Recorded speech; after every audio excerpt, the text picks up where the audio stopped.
In this video, we're going to install the WP Rocket plugin. I purchased it from their site, and they gave me a zip file, so I'm going to install it now.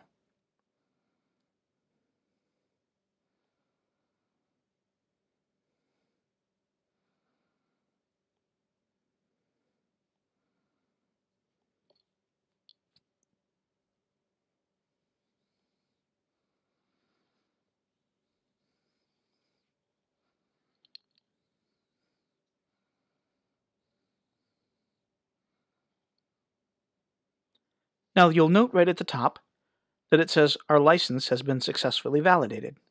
And then there's a question here: do you want WP Rocket to update itself in the future? The options are yes or no.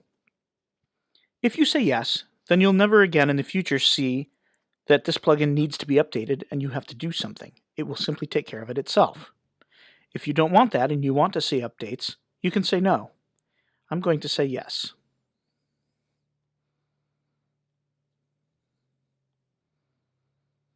And there we are. Now if we scroll back down to where the plugin is, you can see there are links to Settings, Docs, Support, Deactivate, and Edit.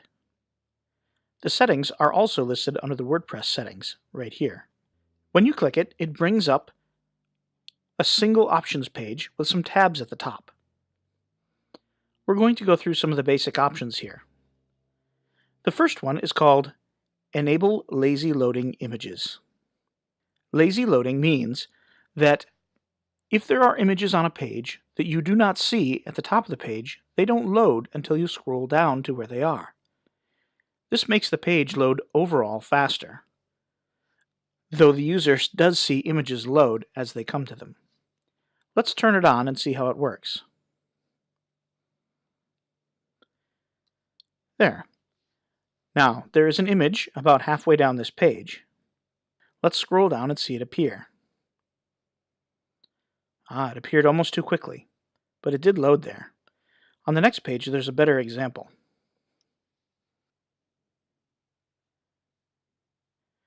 There's a series of Mozilla icons in this post, and as I scroll quickly, you can see them appear. And there they are. Now my browser has cached them, so if I reload and try again, they're all simply right there.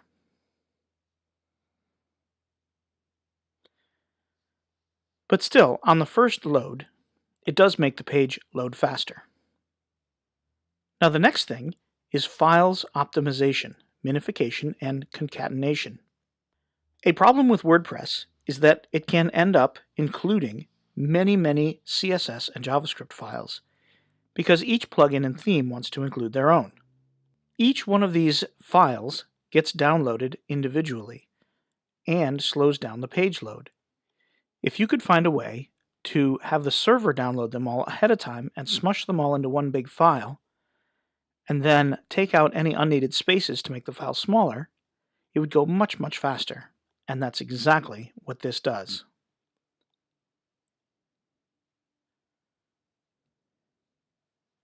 So I'm going to turn those on. Additionally, there's an option here to enable caching for pages with SSL protocol. My site is running that, so I'm going to turn it on. Now, before I reload this, we're going to view the source real quick. And you can see here that there are a number of style sheets.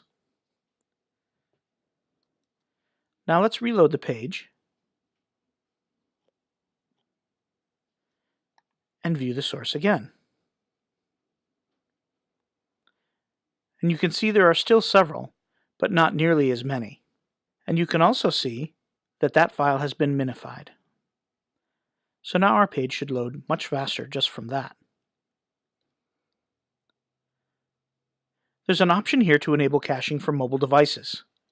It's not automatically turned on. And it says don't use it if you're already using one of these others. I'm not, so I'm going to turn it on.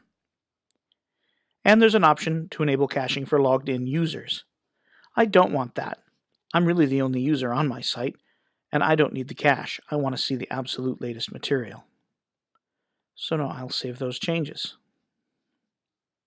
And that's it for the basic options. Just like that, I made my site very much faster. In the next video, we'll take a look at some of the advanced options.